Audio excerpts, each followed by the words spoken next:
जय हिंद दोस्तों, मेरा नाम गौरी शंकर गुप्ता है और हम डिस्कस कर रहे हैं definite integral. This is lecture number 2 और इस लेक्चर में हम डिस्कस करेंगे प्रॉपर्टीज ऑफ डिफाइनाइट इंटीग्रेशन के बारे में। बहुत ही इंपॉर्टेंट लेक्चर है क्योंकि जो अपकमिंग लेक्चर्स है वो इसके ऊपर डिपेंड करेंगे और इससे एमसीक्यू भी आते हैं बहुत सारे। Property number 1, let us discuss this properties one by one. तो फर्स्ट प्रॉपर्टी क्या बोल रही है, तो अगर आपका इंटीग्रेशन की लोअर लिमिट और अपर लिमिट सेम है, सेम नंबर ही आ रहे हैं, तो उसका आंसर हमेशा जीरो होगा। जैसे कि मान लो मैं लोअर लिमिट भी 2 ले रहा हूँ, अपर लिमिट भी 2 ले रहा हूँ, तो अगर दोनों से लिमिट सेम है तो आपका आंसर हमेशा जीरो आएगा। जैसे यहाँ पर इस वाले केस में देख लो आप, एक्स स्क्वायर का इंटीग्रेशन क्या होता है, x cube by 3। Lower limit 2 upper limit भी 2 रखूंगा तो ये क्या हो जाएगा, मैं 1/3 बाहर ले लेता हूँ, तो ये x cube lower limit 2 upper limit 2, तो ये क्या हो जाएगा 2 क्यूब माइनस 2 क्यूब। क्योंकि लोअर लिमिट भी 2 है तो x की जगह पे 2 रखूंगा, अपर लिमिट भी 2 है तो x की जगह पे 2 रखूंगा, तो ये 2 क्यूब तो 0 हो गया, एंड 0 इंटू एनीथिंग इज 0, तो you will get 0 answer. Similarly second property क्या बोल रही है, अगर आप लोअर लिमिट a और अपर लिमिट b है, अगर आप उसको इंटरचेंज कर रहे हो, यानी लोअर की जगह अपर लिख रहे हो, अपर की जगह लोअर लिख रहे हो, है ना, a से b को b से a में कन्वर्ट कर रहे हो, तो आपको आगे माइनस साइन लगाना पड़ेगा। जैसे यहाँ पर 1 से 2 integration x square D x है, मुझे इसको 2 से 1 लिखना है, तो 2 से 1 लिख रहा हूँ तो मुझे आगे माइनस साइन लगाना पड़ेगा, तब इन दोनों का आंसर सेम आएगा। आप इसको निकाल के देख लेना, आंसर सेम ही आएगा। तो इंटीग्रेशन की लिमिट्स आप चेंज करोगे तो आगे किसका साइन आएगा, माइनस का sign. This is property number 2। Similarly if you observe the third property में क्या होगा, integration a to b fx dx is same as integration a to b f of t dt। मतलब आप variable x लिखो या t लिखो उससे कुछ फर्क नहीं पड़ता है। यहाँ पर वेरिएबल x लिखो या आप t लिखो उससे आंसर में कोई फर्क नहीं पड़ेगा, दोनों का आंसर है ना, जो भी आंसर आएगा वो सेम ही आएगा। जैसे यहाँ पर मैंने एक्स स्क्वायर लिख दिया या टी स्क्वायर लिख दिया, दोनों का जो भी आंसर आएगा वो आंसर कैसा आएगा, सेम ही आएगा।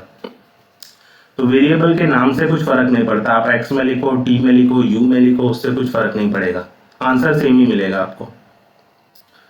Similarly if you observe this property, तो मान लो a less than c less than b है, a और b के बीच में कहीं c है, तो आप जो इंटीग्रल है a to b fx dx उसको दो पार्ट में स्प्लिट कर सकते हो। एक a से c पर इंटीग्रेशन a to c और इंटीग्रल c to b, ऐसे दो पार्ट में स्प्लिट कर सकते हो। जैसे मान लो integration 0 to 5 x square dx है, तो मैं इसको कैसे लिख सकता हूँ, किसी भी दो तरह से। जैसे 0 से 5 लिखना है मुझे, तो मैं इसको 0 से 3 x स्क्वायर dx या और 3 to 5 x स्क्वायर dx ऐसा भी लिख सकता हूँ। 0 से 3 और 3 से 5 तो हो गया 0 से 5। इसको और भी बहुत तरह से लिख सकते हैं, जैसे मैं 0 से 2 x स्क्वायर dx लिख दूँ और 2 to 5 x स्क्वायर dx लिख दूँ, इस तरह से भी लिख सकता हूँ। ठीक है, तो 0 से 5 होना चाहिए, भले आप उसको कोई भी दो पार्ट में स्प्लिट करो। मैंने 0 से 2 और 2 से 5 ले लिया, यहाँ पर 0 से 3 और 3 से 5 ले लिया, ऐसा भी स्प्लिट कर सकते हैं हम, प्रोवाइडेड आपका फंक्शन ये जो इंटरवल है, जैसे यहाँ पर मैं 0 से 5 में कर रहा हूँ, तो 0 से 5 में जो एक्स स्क्वायर फंक्शन है वो कैसा होना चाहिए, कंटिन्यूअस होना चाहिए, तभी आप ऐसा कर सकते हो। ये बहुत ही इंपॉर्टेंट प्रॉपर्टी है, किंग्स प्रॉपर्टी। इससे रिलेटेड एग्जांपल अभी हम डिस्कस करेंगे। That is integral a to b fx dx is same as integral a to b f of a plus b minus x dx। इसी का एक और पार्ट है, जब आप a की जगह पे 0 और b की जगह पे a लिख दो, यानी आप क्या करो, यहाँ पर a की जगह पे 0 लिख दो और b की जगह पर a लिख दो, तो यही आ जाएगा, है ना। a 0 हो गया और b की जगह पे a लिखोगे तो ये हो गया a माइनस एक्स, तो f of a minus x. a हमें 0 रखना है तो 0 और b की जगह पे a लिखना है तो ये a0 और b a रखने पर ये मिल जाएगा आपको। इसका यूज हम देखेंगे, एक एग्जांपल से समझाता हूँ। मान लो ये बहुत कॉम्प्लिकेटेड इंटीग्रेशन है, integral 0 to pi by 2 square root of sine x upon square root of sine x plus square root of cos x.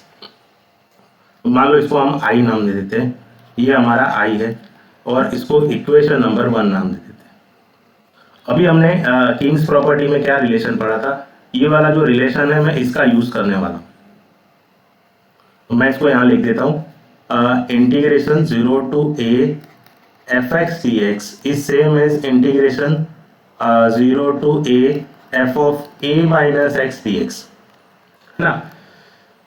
तो यहाँ पर हमारा a क्या है, what is our a? If you compare your example, आपका जो a है वो π/2 है, तो ये किसके बराबर होगा? This is same as what, integral 0 to π/2। मान लो ये एफ एक्स वाला है, तो मैं f of a minus x के बराबर होगा, यानी square root of sine π/2 minus x के बराबर होगा, upon square root of sine π/2 minus x के बराबर होगा, plus square root of cos π/2 minus x के बराबर होगा। हमारा एफ एक्स क्या है, what is our f x? F x हमारा क्या था, square root of sine x upon square root of sine x plus square root of cos x. तो अगर मैं π/2 माइनस एक्स पूछूं आपसे, तो ये क्या हो जाएगा, साइन π/2 माइनस एक्स अपॉन, जहां भी आपको x दिखेगा वहां पर आप क्या लिख दोगे, sine π/2 minus x plus square root of cos π/2 minus x. तो वही मैंने किया है। तो लेफ्ट साइड वाला ये रहा आपका, और ये जो राइट साइड वाला है F of a minus x, वो मैंने यहाँ लिख दिया। ठीक है, आई होप आपको समझ में आ रहा है। उसके बाद क्या करना है आपको, साइन π/2 माइनस एक्स क्या होता है, sine π/2 minus theta is cos theta. So this equals to integral 0 to π/2 square root of cos x upon sine π/2 minus x, ये भी क्या होगा, square root of cos x. Cos π/2 minus x वो क्या होता है, square root of sine x, है ना। तो ये क्या आएगा, इसको हम नाम देते हैं 2, है ना। तो ये भी हमारा आई है। तो यहाँ पर आप क्या करो, 1 + 2 दोनों को ऐड कर दो। तो दोनों को ऐड करोगे तो आप क्या मिलेगा, देखो दोनों का डिनोमिनेटर सेम है, square root of sine x plus square root of cos x, square root of sine x plus square root of cos x. तो डिनोमिनेटर अगर सेम है तो न्यूमरेटर का क्या हो जाएगा, एडिशन हो जाएगा। तो न्यूमरेटर क्या है हमारा, square root of sine x, और यहाँ पर न्यूमरेटर क्या है, square root of cos x. दोनों का डिनोमिनेटर सेम है तो न्यूमरेटर का एडिशन हो जाएगा, square root of sine x square root of cos x, और ये हो गया dx। लेफ्ट साइड में i और i का एडिशन होके क्या हो जाएगा, 2i। ये square root of sine x plus square root of cos x cancel हो जाएगा। तो यहाँ पर क्या मिलेगा आपको, 2i is equal to integral 0 to π/2 simply 1 dx। 1 का इंटीग्रेशन होता है x, इंटीग्रेशन लिमिट होगी 0 से π/2।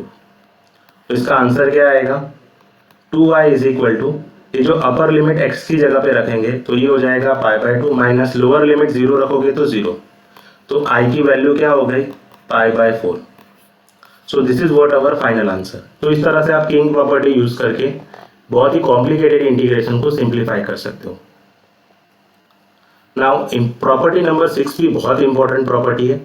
Integration 0 to 2a fx dx is same as this right hand side expression. इसको हम प्रूव भी करेंगे। तो अगर आप देखोगे यहाँ पर लेफ्ट हैंड साइड में ये जो इंटीग्रेशन है 0 to 2a fx dx, इसको मैं दो पार्ट में स्प्लिट करता हूँ, 0 to a fx dx और दूसरा integral a to 2a fx dx। तो ऐसा मैं कर सकता हूँ। अभी हमने देखा था कि 0 से 2a अगर हमें जाना है तो उसके बीच में कहीं a आता है, तो 0 से a और a से 2a भी लिख सकता हूँ instead of 0 to 2a directly. ठीक है, अब मैं यहाँ पर क्या कर रहा हूँ, एक सब्स्टिट्यूशन ले रहा हूँ। इंस्टेड ऑफ x मैं ले रहा हूँ 2a माइनस टी। मैं यहाँ पर एक सब्स्टिट्यूशन ले रहा हूँ, x की जगह पे 2a माइनस टी लिखना चाह रहा हूँ। तो x की जगह पे 2a माइनस टी लूंगा और दोनों तरफ डेरिवेटिव ले रहा हूँ। तो d/d of x d/d of dx of 2a minus t. तो ये क्या होगा, डेरिवेटिव x का तो 1 होता है और डेरिवेटिव 2a तो नंबर है, उसका डेरिवेटिव 0 माइनस ये क्या हो जाएगा dt/dx। ठीक है, तो dt/dx, तो dx की वैल्यू क्या हो जाएगी, अगर मैं dx को यहाँ 1 के साथ मल्टीप्लाई करूँ तो dx is equal to minus dt। ये मिला हमें। अब इंटीग्रेशन लिमिट्स भी मैं चेंज करूंगा। तो यहाँ पर मैं सेकेंड एक्सप्रेशन के लिए जो भी कर रहा हूँ इसके लिए मैं सब्स्टिट्यूशन ले रहा हूँ। अब हमारा रिलेशन क्या है, x equal to 2a minus t. अब मैं x की जगह पर a लिखूंगा, if I take x equal to a, तो यहाँ पर मेरा क्या आएगा, a value a is equal to 2a minus t, तो ये 2a यहाँ शिफ्ट होगा, तो a minus 2a is equal to minus t, तो negative of a is equal to negative of t, मतलब हमें t वैल्यू क्या मिली, a। तो जब मैं x a ले रहा हूँ तो मुझे t a मिल रहा है। अब मैं x की जगह पे 2a लूँ, इस रिलेशन में x की जगह पे 2a लूँ, तो ये क्या हो जाएगा, 2a is equal to 2a minus t, तो ये 2a तो कैंसिल हो गया, तो t वैल्यू क्या मिली, 0। तो जब भी मैं x की जगह पे 2a ले रहा हूँ तो मुझे t वैल्यू क्या मिल रही है, 0। तो यहाँ पर हमने जब a लिया था, जब हमने x की जगह पर a लिया था तो t वैल्यू a मिल रही है, और जब हमने x की जगह पर 2a लिया तो t वैल्यू हमें 0 मिल रही है। तो ये क्या हो गया, देखो फर्स्ट एक्सप्रेशन के लिए तो हमने कुछ भी नहीं किया है, जो भी सब्स्टिट्यूशन लिया हमने सेकेंड एक्सप्रेशन के लिए है। तो जब a था तो t वैल्यू क्या है हमारी, a। जब 2a लिया था तो t वैल्यू हमें 0 मिले, तो ये हो गया a to 0। f of x की जगह पर हमने क्या माना है, 2a माइनस टी, तो मैं लिख देता हूँ 2a माइनस टी, और dx वैल्यू क्या है हमारी, माइनस डी टी, तो मैं लिख देता हूँ यहाँ माइनस डी टी। ये माइनस को मैं यहाँ लेकर आऊँगा, तो ये क्या हो जाएगा, integral 0 to a f of x dx, तो minus integral a to 0 f of 2a minus t d t. अब ये मुझे माइनस हटाना है, तो मैं माइनस कैसे हटा सकता हूँ, हमने प्रॉपर्टी अभी पढ़ी थी कि अगर आप इंटीग्रेशन की लिमिट्स चेंज करते हो तो आगे माइनस का साइन आता है। तो यहाँ पर भी अगर इंटीग्रेशन की लिमिट में मैं a से 0 को 0 टू a कर दूं, इसको 0 टू a कर दूं, तो यहाँ पर माइनस साइन आएगा एक, और ये माइनस इस माइनस के साथ प्लस हो जाएगा। और यहाँ पर अगर आप वेरिएबल x में लिखो या t में लिखो, उससे आंसर में कोई फर्क नहीं पड़ेगा, ये भी हमने एक प्रॉपर्टी पढ़ी थी। तो यहाँ पर t है तो मैं x लिख दे रहा हूँ। तो यही जो हमें प्रूव करना था वो हमें मिल गया। आई होप आपको ये समझ में आया। इसी के अंदर दो और मॉडिफिकेशन होते हैं कि अगर f of 2a minus x की वैल्यू fx है, तो ये जो लेफ्ट हैंड साइड एक्सप्रेशन है वो 2 times integral 0 to a fx dx मिलेगा। तो मैं यहाँ पर लेकर आपको बता देता हूँ, f of 2a minus x की जगह पर अगर आपको fx मिल रहा है, यानी ये वाले जो रिलेशन है इसमें जो f of 2a minus x है उसकी जगह पर अगर आप fx रख रहे हो तो इसकी वैल्यू क्या हो जाएगी, integral 0 to a dx plus integral 0 to a fx dx। तो 2a माइनस एक्स की जगह पर अगर मैं fx रखूं तो मुझे क्या मिलेगा, ये एक्सप्रेशन 2 बार आ रहा है, so 2 times integral 0 to a fx dx ये मुझे मिल रहा है। किसकी जगह पर, integral 0 to 2a fx dx की जगह पर। तो यही हमारा फर्स्ट वाला रिजल्ट है ना। अगर f of 2a minus x की जगह पर अगर मैं नेगेटिव ऑफ fx रख रहा हूं तो मुझे 0 मिल रहा है, तो वो भी आप देख सकते हो।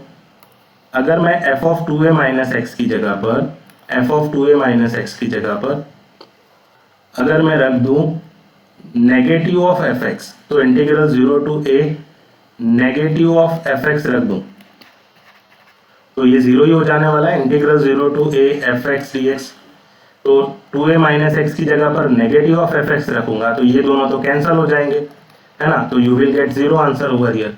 तो यही आपका दूसरा वाला रिजल्ट है, ठीक है। इसके कुछ यूज देखते हैं हम। तो मान लो आपको कोई इंटीग्रेशन लिखा है 0 to pi sine x dx। अगर आपको f of 2a minus x fx के बराबर मिल रहा है तो आप उसको इस तरह से लिख सकते हो, जैसे हमारे यहाँ पर 2a की जगह पर क्या लिखा है, पाई लिखा है, तो मैं क्या लिखूँ, f of pi minus x, है ना। तो हमारा fx क्या है, व्हाट इज अवर fx हमारा साइन x है, तो f of pi minus x क्या होगा, साइन पाई माइनस एक्स होगा। साइन पाई माइनस थीटा क्या होता है, sine theta, which is equals to fx। तो f of pi minus x fx के बराबर है, f of 2a minus x fx के बराबर है। तो आप इसको क्या लिख सकते हो, इस एक्सप्रेशन से 2 टाइम्स इंटीग्रल 0 टू a है। अगर यहाँ पर 2a है तो हमें a लिखना है, यानी अगर यहाँ पर पाई है तो उसका आधा लिखना है हमें, पाई बाय 2। fx क्या है हमारा, साइन एक्स dx। तो इस तरह से आप लिख सकते हो इसको। सिमिलरली अगर f of 2a minus x negative of fx मिल रहा है जैसे हमारा यहाँ पर fx क्या है दूसरे वाले केस में, मैं पेन चेंज कर लेता हूँ। जैसे दूसरे वाले केस में हमारा fx क्या है, cos x है, और 2a की जगह पर पाई लिखा हुआ है, तो f of pi minus x क्या होगा, that is cos pi minus x. cos pi minus x negative of cos x होता है, which is equal to negative of fx। तो f of pi minus x क्या मिल रहा है हमें, नेगेटिव ऑफ fx मिल रहा है। तो अगर f of 2a minus x negative of fx मिल रहा है तो आप उसका आंसर डायरेक्टली 0 लिख सकते हो। Now the property number 7। तो प्रॉपर्टी नंबर 7 क्या होता है, integral minus a to a f x d x. ये एक्सप्रेशन है जो हमें प्रूव करना है, तो ये एक्सप्रेशन इजीली प्रूव हो सकता है। तो यहाँ पर हम एक सब्स्टिट्यूशन लेंगे। पहले तो मैं क्या करता हूँ, integral minus a to a f x d x को मैं दो पार्ट में स्प्लिट कर देता हूँ। एक तो माइनस ए से 0 पर और दूसरा है 0 से ए पर। ठीक है, ऐसा हम कर सकते हैं। यहाँ पर अब मैं एक सब्स्टिट्यूशन लूंगा और वो सब्स्टिट्यूशन मैं फर्स्ट एक्सप्रेशन के लिए ले रहा हूँ। ठीक है, ये सारा सब्स्टिट्यूशन मैं किसके लिए ले रहा हूँ, सिर्फ फर्स्ट एक्सप्रेशन के लिए ले रहा हूँ। सब्स्टिट्यूशन में ले रहा हूँ x की जगह पर माइनस डी, तो d बाई डी एक्स क्या हो जाएगा, negative of d by D x क्या हो जाएगा, डेरिवेटिव ऑफ x का क्या होता है 1, और ये हो जाएगा minus D T by D x. तो dx की वैल्यू मुझे क्या मिली, माइनस डी टी। x मुझे माइनस टी रखना है। अब इसी रिलेशन पर से वैल्यू भी निकालो, तो हमारे पास क्या है, x equal to minus t. तो जब मैं x की वैल्यू माइनस ए रख रहा हूँ तो मुझे t वैल्यू क्या मिलेगी, a।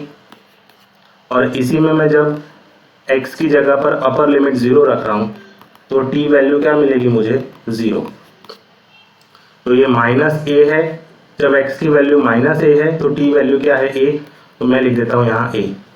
जब x की वैल्यू 0 है तो t वैल्यू भी क्या है, 0 है। f ऑफ x की जगह पर मुझे क्या लिखना है, माइनस टी, तो मैं लिख देता हूँ माइनस टी डी टी। और dx हमारा क्या है, माइनस डी टी, तो मैं यहाँ पर माइनस डी टी लिखना चाहिए था मुझे, तो ये माइनस मैं आगे लिख देता हूँ माइनस डी टी। दूसरे वाले को कुछ भी नहीं करना आपको, उसको आपको एज इट इज रखना है। अब ये माइनस अगर आपको हटाना है तो आप क्या करो, इसके इंटीग्रेशन की लिमिट्स चेंज कर दो। a टू 0 को अगर मैं 0 टू a लिख दूंगा तो माइनस हट जाएगा, और ये क्या हो जाएगा, f of minus t d t plus integral 0 to a f x d x.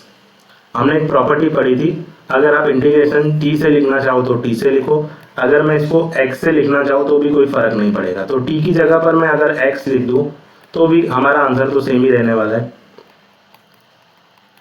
तो this is what we have to prove, जो हमने यहाँ पे प्रूव करना था। अब आप चाहो तो इसमें इंटीग्रेशन 0 टू a कॉमन ले सकते हो, और ये क्या हो जाएगा, F x plus F of minus x d x.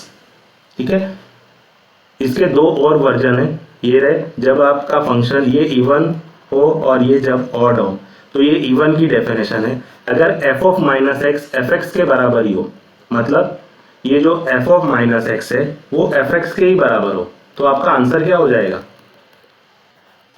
तो यहाँ पर मैं क्या कर रहा हूँ, इंटीग्रल 0 टू a, ये जो f ऑफ माइनस एक्स है उसकी जगह अगर हम एफ एक्स रख दें, जैसे कि ये फर्स्ट पार्ट है, f ऑफ माइनस एक्स की जगह एफ एक्स रख दें तो हमारा आंसर क्या आएगा, एफ एक्स दो बार हो जाएगा, तो 2 times integral 0 to a f x d x हो जाएगा। तो आपका आउटकम क्या आएगा, 2 times integral 0 to a f x d x. अगर आपका f of minus x minus of f x है, यानी इसके अंदर f ऑफ माइनस एक्स की वैल्यू ये रही, f ऑफ माइनस एक्स की value negative of f x है, तो यहाँ पर तो ऑलरेडी एफ एक्स था और ये नेगेटिव ऑफ एफ एक्स है, तो इसकी वैल्यू क्या हो जाएगी, ये तो कैंसिल होकर 0 हो जाएगी, सो यू विल गेट 0। तो यहाँ पर आपको क्या मिलेगा, 0। तो ऑड फंक्शन है और इंटीग्रेशन की limit minus a to a है, तो इसका आंसर 0 आएगा। और इवन फंक्शन है तो आप integration minus a to a है तो उसका आंसर आ जाएगा 2 times integral 0 to a f x d x. ठीक है, सो आई होप आपको समझ में आया। जैसे कि मान लो यहाँ पर एक एग्जांपल दिया है, तो साइन कैसा फंक्शन होता है, साइन ऑड फंक्शन होता है ना। साइन माइनस एक्स क्या होता है, माइनस साइन एक्स होता है, ऑड फंक्शन है, तो ऑड फंक्शन में आंसर क्या आता है, 0। तो इंटीग्रेशन माइनस पाई टू पाई है, फंक्शन ऑड है, तो आप इसका आंसर 0 लिख सकते हो। By the second property. Similarly cos कैसा फंक्शन है, कॉस हमारा इवन फंक्शन है, कॉस माइनस एक्स क्या होता है, कॉस एक्स होता है ना, तो F of minus x f x के बराबर है। तो इवन फंक्शन हो तो उस केस में हम क्या लिख सकते हैं, इस तरह से लिख सकते हैं। तो मैं लिखता हूँ 2 टाइम्स इंटीग्रल 0 टू a, हमारा a क्या है, पाई है, एफ एक्स क्या है हमारा, कॉस एक्स डी एक्स, तो ये होगा। तो इस तरह से आप ये 7 प्रॉपर्टीज का यूज कर सकते हो। आई होप आपको ये सारी प्रॉपर्टीज समझ में आई। Thank you everyone.